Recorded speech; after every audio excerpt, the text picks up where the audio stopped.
Halo sobat tonton dimanapun kamu berada. Selamat datang kembali di channel ini, yaitu channel yang akan merangkum cerita film-film favorit kamu yang mungkin belum sempat kamu tonton atau kamu agak lupa dengan jalan ceritanya. Karena itu siapkan cemilan, duduk manis, simak rangkuman film Shutter Island. Daripada sibuk mikirin tugas dan kerjaanmu yang numpuk, santai sebentar. Ayo nonton aja.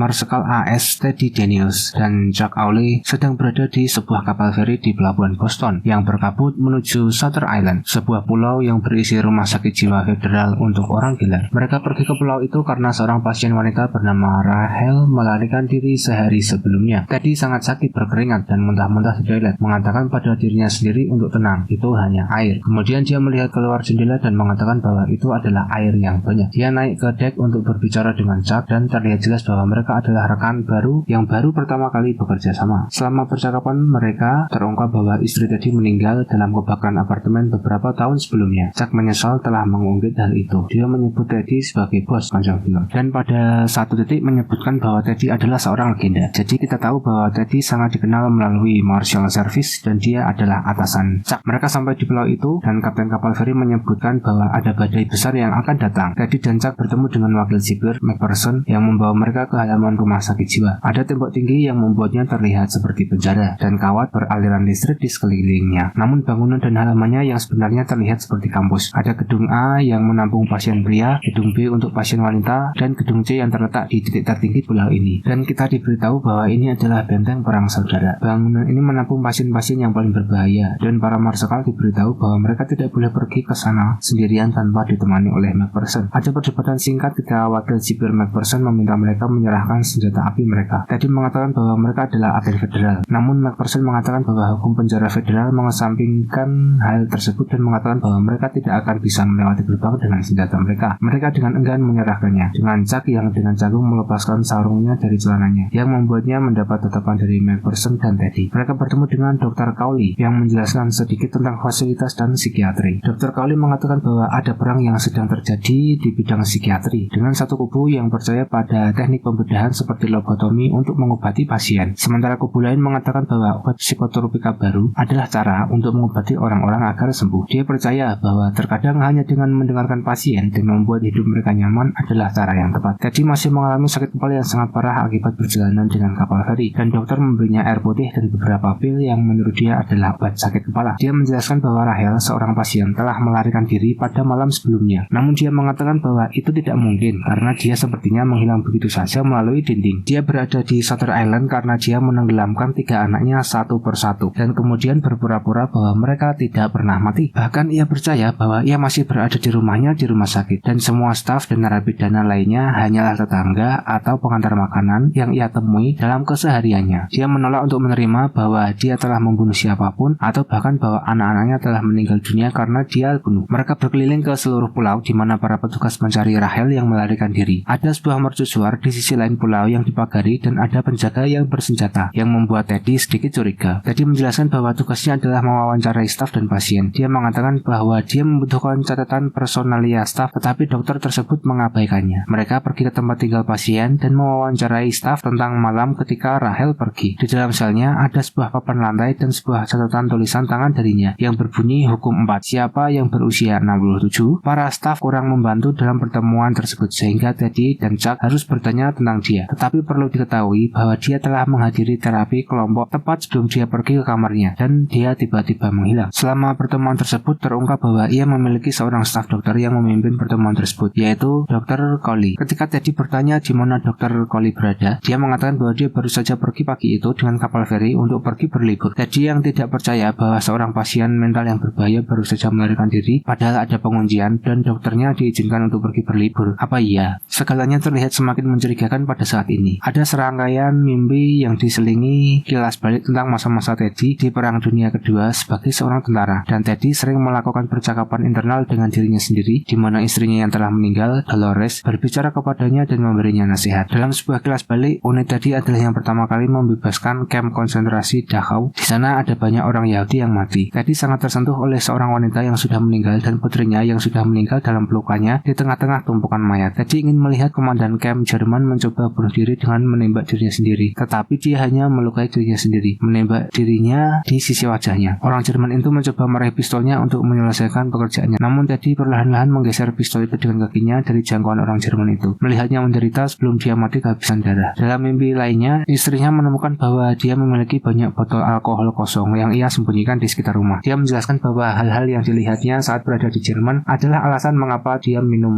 begitu banyak. Setelah pertemuan dengan para staf, Dr. Cowley mengajak Teddy dan Chuck ke rumahnya di pulau untuk menikmati cerutu dan minuman. Ketika mereka tiba, ada Dr. Nehring di ruang kerja, dan dia tampaknya adalah atasan Dr. Cowley. Teddy langsung tidak menyukainya ketika ia mendengar aksen Jerman yang samar-samar, dan keduanya berdebat sebentar. Dr. Nehring merasa geli mengomentari mekanisme pertahanan Teddy yang luar biasa. Nehring menyebut Teddy dan Chuck sebagai pria yang suka melakukan kekerasan, yang membuat Chuck tersinggung. Namun, sang dokter mengatakan bahwa ia tidak bermaksud bahwa mereka adalah pria yang kejam. Hanya saja mereka adalah pria yang pernah melihat kekerasan dan tidak menghindar dari kekerasan jika diperlukan. Dia dengan tepat menduga bahwa mereka berdua pernah menjadi tentara selama Perang Dunia II, dan mereka tidak dibesarkan untuk lari dari kekerasan. Teddy menjadi marah ketika mereka mengatakan bahwa mereka telah berkonsultasi dengan Dewan Direksi yang menolak untuk merilis catatan personalia staf. Teddy cukup marah sampai-sampai Teddy memecahkan gelas, mengancam untuk mengakhiri penyelidikan di pagi ini dan menyerahkan temuannya kepada FBI dan pergi dengan gusar. Keesokan harinya, badai menghantam pulau itu dan Ferry tidak akan datang. Teddy hanya menggertak pada malam sebelumnya karena dia tidak berniat untuk pergi tanpa menyelidiki pulau itu lebih jauh. Teddy dan Chuck melakukan beberapa wawancara dengan para pasien yang mengikuti sesi terapi kelompok dengan Rahel. Mereka tidak membantu dan semuanya tampak mengikuti naskah karena mereka mengatakan hal-hal yang sangat mirip dalam wawancara mereka. Dalam satu wawancara, seorang wanita meminta segelas air kepada Chuck, dan ketika Chuck pergi, wanita itu mengambil buku catatan Teddy dan menulis sesuatu dengan sangat cepat dan mengembalikannya kepadanya. Dia dan Chuck meninggalkan halaman rumah sakit dan menjelajahi pulau itu hingga sampai pada pemakaman. Angin dan hujan semakin deras dan mereka menemukan tempat berlindung di dalam lemari besi pemakaman. Chuck meminta Teddy untuk sejajar dengannya. Ia menduga bahwa pasien terakhir mengatakan sesuatu kepadanya saat ia mengambilkan air minum, dan Teddy akhirnya menunjukkan buku catatannya dan tertulis run, yaitu artinya lari. Teddy akhirnya menjelaskan bahwa dia mencoba untuk ditugaskan dalam investigasi rumah sakit jiwa selama beberapa waktu. Dia mengatakan bahwa seorang pria bernama Ledis adalah seorang pekerja pemeliharaan di apartemen yang mereka tinggali, dan dia adalah pembakar yang menyulut api yang menewaskan istrinya. Dia bebas dengan alasan teknis, tetapi kemudian tertangkap ketika dia membunuh beberapa orang lainnya. Dia dikirim ke rumah sakit jiwa di sini. Namun ketika Teddy memeriksanya, tidak ada dokumen sama sekali untuk Ledis, dan ia menduga ada konspirasi yang lebih besar yang sedang terjadi. Dia menyebutkan eksperimen Nazi dan bertanya-tanya apakah pemerintah sendiri juga terlibat dalam penelitian obat psikotropika. Dia memberitahu Chuck bahwa dia bertemu dengan seorang tahanan bernama George Noyce yang sebenarnya pernah dikirim ke sini beberapa waktu sebelumnya, dan dialah yang memberitahu Teddy bahwa ada penelitian gila yang sedang terjadi di sini. Chuck tiba-tiba menjadi paranoid bahwa mungkin dalam semua yang dilakukan Teddy, dia telah memberitahu orang yang salah tentang ketertarikannya pada Shutter Island, dan bahwa mungkin mereka mengatur hilangnya Rahel sebagai alasan untuk menariknya ke sini sebagai marsekal untuk menyelidiki di mana mereka dapat membuat mereka berdua menghilang. Teddy tidak yakin itu mungkin, tapi Chuck cukup meyakinkan, dan tiba-tiba pintu mendobrak masuk dan ada sorotan mobil yang menyerot mereka dari arah belakang. Mobil sipir McPherson. Dia telah mencari mereka dan mereka masuk, dan dia membawa mereka kembali ke rumah sakit. Mereka berganti pakaian dari setelan bisnis mereka yang basah, dan petugas memberi mereka seragam putih staf yang hampir membuat mereka terlihat seperti pasien, dan dia memberitahu mereka bahwa akan memakan waktu 1 atau 2 hari untuk mendapatkan setelan mereka kembali. Mereka tidak menyukai seragam putih tersebut, namun tetap menerimanya. Petugas mengatakan bahwa rokok mereka sudah rusak, tapi dia memberi mereka 2 bungkus rokok baru untuk menggantikan rokok mereka yang rusak karena basah kehujanan. Mereka berdua bertemu lagi di kantor Dr. Cowley. Mereka berdebat sebentar tentang penyelidikan, dan tiba-tiba Teddy sakit lagi, yaitu migrain. Dia mengira akan baik-baik saja, tapi kemudian dia mulai jatuh dan Chuck menangkapnya. Dokter memberinya beberapa pil, tapi Teddy tidak mau meminumnya. Dia benar-benar sakit dan dokter hampir memaksa agar dia meminumnya. Kemudian akhirnya dia pun meminumnya. Chuck membantunya turun ke ruang bawah tanah dengan semua staf lainnya untuk menunggu badai menghilang. Tepat sebelum dia tertidur, dia melihat seorang pria yang tampak menyeramkan, yang menurut seorang petugas adalah sipir. Sipir tersebut mencibir Teddy tepat sebelum Teddy tertidur. Teddy mengalami mimpi lain bersama istrinya yang memberitahunya bahwa Rahel ada di pulau itu dan dia harus menolongnya. Dalam mimpinya, Teddy berada di ruang kerja Dr. Cowley dan Ledis di kursinya di dekat perapian. Ledis memiliki bekas luka yang sangat buruk yang membentang dari mata kanannya ke sisi kiri dagunya, dan mata kirinya berwarna putih susu. Hari berikutnya semakin kacau. Generator cadangan mati, dan karena itu semua pintu sel pasien dibuka. Pohon-pohon tumbang di seluruh kampus rumah sakit, dan para staf dan petugas membersihkan serta mengumpulkan semua pasien yang berkeliaran. Teddy dan Chuck menggunakan ini sebagai kesempatan untuk naik ke gedung C saat tidak ada yang memperhatikan mereka. Tempat itu sangat gelap di dalam dan mereka berkeliaran begitu saja. Seorang pasien lari dari mereka dan mereka mengejarnya. Chuck jatuh di belakang dan pasien tersebut menangkap Teddy dari belakang dan mencekiknya. Teddy berhasil lolos dan memukuli pasien itu sampai Chuck melepaskannya. Seorang penjaga menolong Teddy dan meminta Chuck membantunya membawa pasien tersebut ke pusat kesehatan, menyuruh Teddy untuk berjalan-jalan dan menenangkan diri. Teddy berkeliling dan menemukan deretan sel di mana seorang tahanan duduk sendirian dan menyebut nama Ledis. Ketika Teddy meminta tahanan tersebut menatapnya, dia menyadari bahwa dia adalah George Noyes, pria yang pernah menjadi pasien di sini dan bercerita tentang apa yang terjadi di Shutter Island. Wajah Noyes terlihat sangat babak belur. Teddy tidak percaya. Dia kembali ke sini dan Noyes berteriak padanya bahwa ini semua tentang Ledis, bukan? Dia mengatakan kepada Teddy bahwa satu-satunya cara untuk menyelamatkan Noyes adalah dengan melupakan istrinya dan Ledis dan fokus pada apa yang terjadi di sini. Teddy terlihat bersalah saat Noyes mengatakan bahwa itu adalah kesalahannya, bahwa Noyes kembali ke sini karena dia terus bertanya tentang Ledis. Teddy berjanji akan mengeluarkan Noyes dari sana. Noyes mengatakan kepadanya bahwa Ledis tidak ada di gedung C, tapi mereka telah membawanya ke mercusuar, di mana mereka berencana untuk melakukan lobotomi padanya. Dia mengatakan bahwa mercusuar adalah tempat mereka melakukan banyak eksperimen terhadap orang-orang pembuat onar. Noyes kemudian bertanya apakah dia pernah bekerja dengan Chuck sebelumnya, dan kita tahu bahwa mereka belum pernah kenal. Mereka memberitahukannya sejak awal. Teddy akhirnya menyusul Chuck dan mereka menuju kantor Dr. Cowley, mengatakan bahwa mereka menemukan Rahel. Mereka pergi ke selnya dan ada adegan aneh di mana Teddy mencoba untuk berbicara dengannya dan dia akhirnya mengira Teddy adalah suaminya yang telah meninggal dan mulai meneriakinya. Pada titik tertentu, rangkaian mimpi Teddy sekarang menyertakan Rahel sebagai wanita dengan putrinya di tumpukan mayat di Dachau. Dan kali ini mereka membuka matanya dan menatapnya. Gadis itu bertanya kepadanya mengapa dia tidak menyelamatkannya. Dia berkata bahwa dia sudah berusaha, tapi mereka tidak sampai di sana tepat waktu. Dalam adegan lain, Rahel berdarah-darah, tapi dia berada di pondok liburan Teddy dan istrinya. Mereka keluar dan Teddy melihat gadis kecil itu dan menggendongnya dan membawanya ke air. Gadis itu bertanya lagi mengapa dia tidak menyelamatkannya dan dia terlihat sedih. Teddy dan Chuck pergi dan Chuck mengatakan bahwa dia menemukan file Ledis, namun hanya ada kertas komitmennya di dalam file tersebut yang dia coba tunjukkan kepada Teddy, namun dia tidak mau melihatnya sekarang karena dia ingin mencapai mercusuar. Teddy bertingkah mencurigakan pada Chuck ketika dia mencoba membujuknya untuk tidak pergi ke mercusuar. Mereka tiba di tebing di atas lautan dan menyadari bahwa mereka terlalu jauh di sebelah selatan mercusuar. Teddy mengatakan bahwa dia akan memutar dan mencoba untuk sampai ke sana dengan cara yang berbeda. Sekali lagi, Chuck mencoba membujuknya untuk tidak melakukannya karena bahaya untuk memanjat tebing ketika hari semakin gelap. Mereka berdebat lagi dan Teddy mengatakan bahwa dia akan pergi sendiri. Teddy mendekati mercusuar, namun ternyata hari sudah cukup larut sehingga air pasang telah memutus sambungan mercusuar dengan pulau tersebut. Dia menyerah dan kembali ke tempat Chuck berada untuk mengatakan bahwa mereka akan mencobanya nanti. Namun yang dilihatnya hanyalah sebatang rokok yang menyala di tepi tebing. Jaraknya sekitar 100 meter ke bebatuan di bawahnya. Dia melihat ke atas dan melihat Chuck di dasar tebing dengan ombak yang menerjangnya. Terkejut, Teddy menuruni tebing namun tidak melihat Chuck di dasar tebing. Dia melihat sebuah gua di sisi tebing dengan api menyala di dalamnya. Ketika dia mencapai gua, dia melihat seorang wanita bersenjatakan pisau. Mereka mulai berbicara dan wanita itu mengatakan bahwa dia adalah Rahel, tetapi dia adalah seorang dokter di rumah sakit yang mengetahui terlalu banyak hal sehingga mereka menangkapnya dan mengarang cerita bahwa dia telah membunuh anak-anaknya. Rahel yang satunya lagi pasti seorang penipu yang mereka gunakan untuk menipu Teddy dan Chuck. Dia mengatakan bahwa ada program rahasia pemerintah untuk menguji sejumlah obat baru pada para pasien untuk membuat mereka menjadi semacam mata-mata super atau tentara yang tidak merasakan sakit dan tidak memiliki ingatan yang dapat disiksa jika mereka tertangkap. Dia kemudian memperingatkan Teddy bahwa mereka tidak akan membiarkannya pergi. Mereka akan mengarang cerita bahwa dia menjadi gila. Dia bertanya kepadanya apakah dia memiliki trauma yang serius dan mengatakan bahwa mereka akan menggunakan itu untuk mengatakan dia gila. Dia juga bertanya apakah mereka sudah minum obat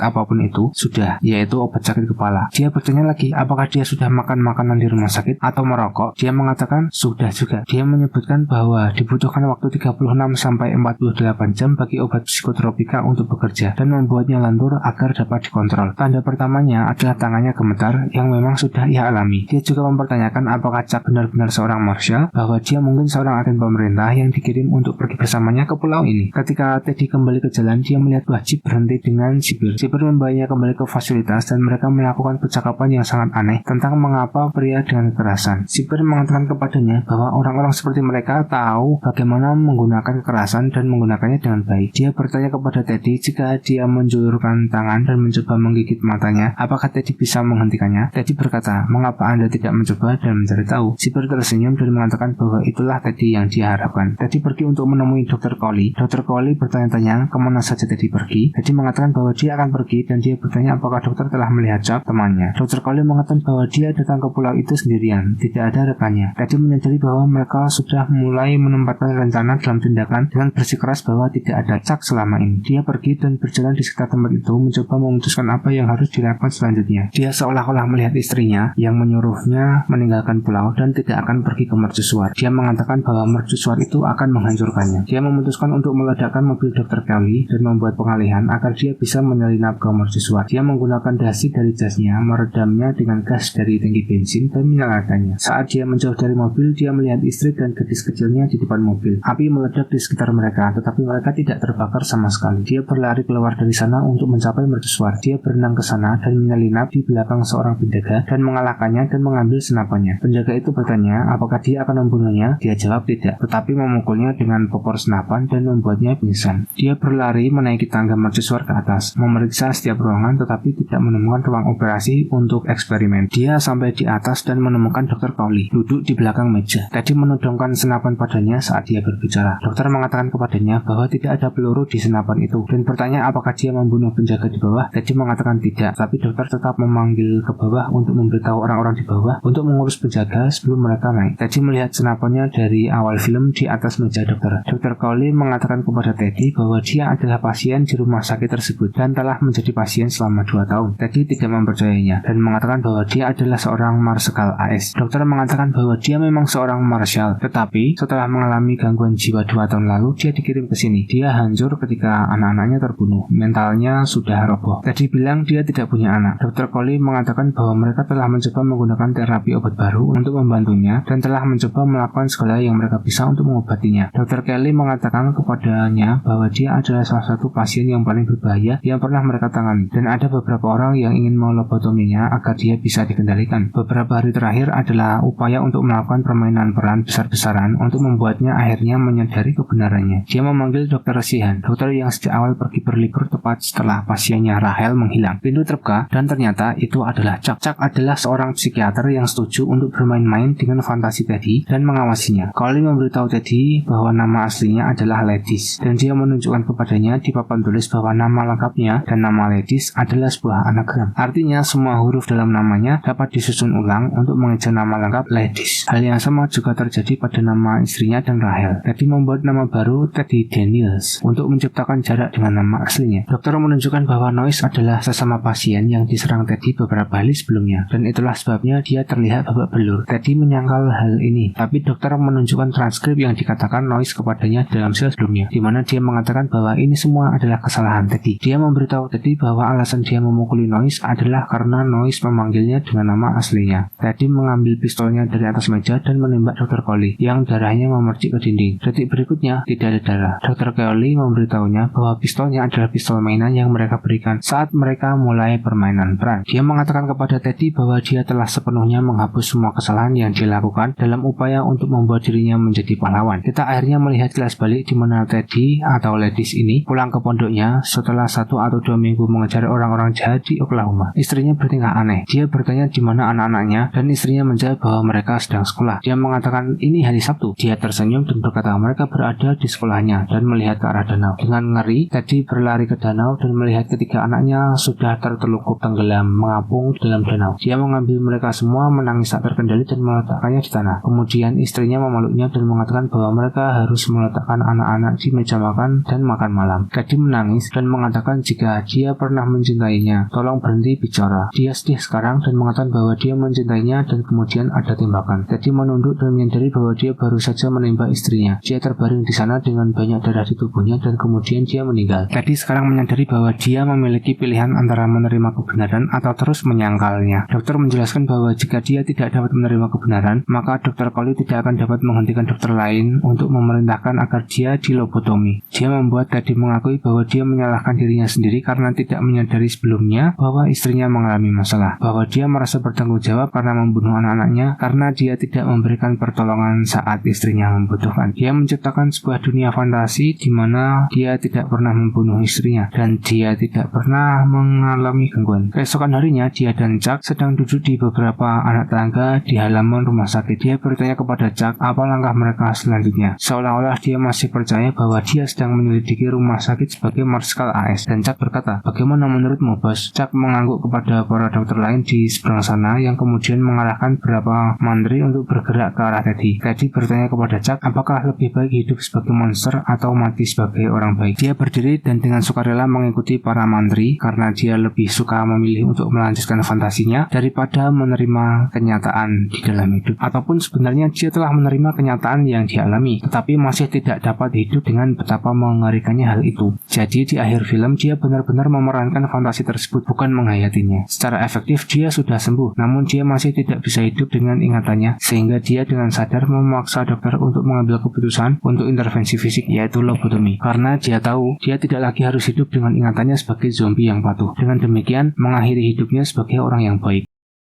Oke, sobat nonton, tonton juga alur cerita film-film lain dari channel ini ya. Jangan lupa untuk klik like, komen, dan juga subscribe. Bunyikan lonceng agar kamu menjadi orang pertama yang tahu kalau aku upload video baru. Terima kasih sudah menonton video ini, bye-bye.